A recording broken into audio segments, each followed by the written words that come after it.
J'ai commencé mon travail en 2009 en tombant sur une phrase de Victor Hugo qui dit il est triste chose de songer que la nature nous parle, mais que le genre humain ne l'écoute pas.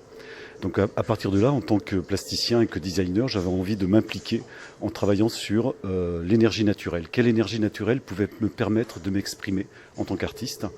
Donc je suis passé par plein d'essais infructueux pour la plupart, en travaillant avec le soleil, avec l'eau, avec l'air.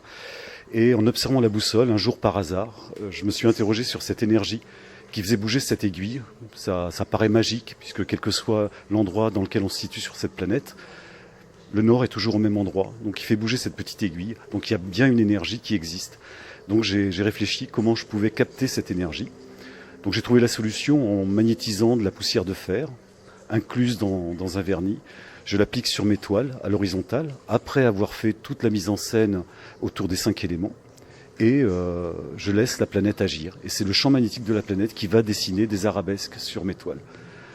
Donc c'est un dessin que je ne vais absolument pas maîtriser, qui va dépendre d'un certain nombre de facteurs, le soleil, la lune, le lieu également, puisque j'ai navigué pendant 10 ans à peu près, en changeant d'atelier tous les 2 ans, pour capter des champs magnétiques. J'étais sur Notre-Dame, j'étais un peu partout. Et en effet, le champ magnétique change, mais pas simplement en changeant de lieu, il change également, même si on reste dans le même lieu. Le matin, le soir, le champ magnétique est différent. Et toutes mes œuvres portent la longitude et la latitude du lieu où elles sont créées, puisqu'en fait, quelque part, la planète est co-auteur de mes œuvres. Donc là, sur cette exposition, on a proposé une approche polysensorielle. L'art, en général, est abordé sur le sens visuel, en tout cas ces arts graphiques. Et là, on a voulu apporter les 5 sens pour découvrir cet art. Donc on a l'odeur, le sens olfactif, avec des essences qui répondent aux éléments. On a le sens, on a l'ouïe également qui est sollicité, puisque chaque élément va transmettre un son qui correspond à l'élément.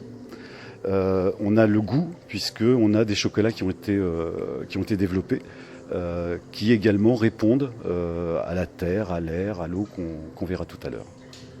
Donc là, comme je disais tout à l'heure, on est sur une exposition polysensorielle, et je permets qu'on puisse toucher mes toiles, puisque le sens tactile est très important. Il permet d'accentuer en fait le sens visuel.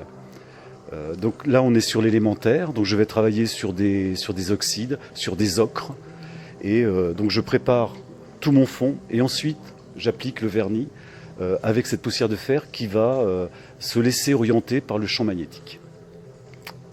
On a également le son, puisqu'on entend comme un éboulement et un grondement qui vient des profondeurs de la Terre. Bien sûr, sur l'élément eau, je vais travailler dans toute la gamme des bleus. Donc là, on est plutôt sur un bleu turquoise, sur un bleu mer du Sud, avec toujours, puisque c'est vraiment la signature de mon travail, toujours ce champ magnétique qui vient comme signer mon œuvre en fonction du lieu où je vais me situer. Il y a un phénomène qui est très surprenant, c'est que dans toutes mes œuvres, on a l'impression que je travaille à l'envers, c'est-à-dire que je fais d'abord la signature magnétique et ensuite j'applique mes peintures, alors qu'en réalité je travaille à l'inverse. Je fais d'abord mon fond et après, dans un deuxième temps, j'applique. Et il y a un phénomène avec la gravité qui fait que on a cette impression de profondeur, puisque là on est sur un médium bois de 10 mm, donc il n'y a aucune transparence. C'est vraiment l'œil qui va retraduire une espèce une transparence comme un cylindre qui vient sous la toile, mais qui en réalité n'existe pas. L'élément air, vert, dans une palette verte, parce qu'il y a un lien très fort entre l'air et le végétal, puisque avec la photosynthèse, on produit l'oxygène, et c'est grâce à ça que l'on peut respirer. Donc c'est pour ça que je m'inscris là, dans ce cas-là, dans une palette très végétale, et j'essaye d'orienter en fait le champ magnétique. Je travaille sur une table qui est mouvante, et le nord, évidemment, on ne peut pas le bouger, donc c'est moi qui bouge par rapport au nord pour orienter et essayer graphiquement, là par exemple, je voulais essayer de faire comme une espèce de nervure de végétal. Le feu, évidemment, la palette des rouges, des orangés, des grenats, Là, j'essaye vraiment de m'inspirer quand je crée cette série-là, plus de la lave en fusion, de cette terre lorsqu'elle fond, lorsqu'il y a cette énergie gigantesque qui est déployée par la planète pour faire fondre la roche. Moi, je trouve que ça reste magique. Et ces espèces de fleuves de lave que l'on voyait à l'époque, lorsque Haroun Tazieff faisait ses reportages, ça m'a toujours inspiré. Et c'est vraiment là-dessus que j'essaye de travailler et de retransmettre cette chaleur. Donc là, on a travaillé jusqu'à présent j'ai travaillé jusqu'à présent sur les 4 premiers éléments, qui sont les éléments de la matière, que ce soit la terre, l'eau, l'air ou le feu. Là, on est sur l'élément éther, c'est-à-dire toute la partie invisible. On vit sur Terre grâce à ces 4 premiers éléments. S'il n'y avait pas la terre, l'air, le feu ou l'eau, il n'y aura aucun organisme vivant.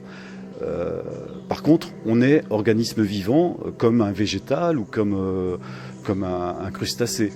Le fait de rajouter cette dimension, cette 5e dimension, qui est l'éther, qui est la partie invisible, la partie qui transporte nos émotions. C'est grâce à ça qu'on va communiquer, qu'on va ressentir quelque chose et qui fait qu'on est humain.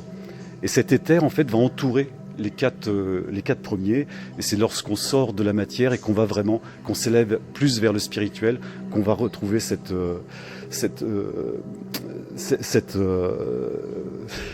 éther. La particularité ensuite de l'éther, j'ai choisi de travailler sur des noirs profonds, comme disait Soulages, qui m'inspire énormément dans son travail. Toutes les couleurs sont dans le noir, et là on le voit bien puisque le noir va venir refléter tout son environnement.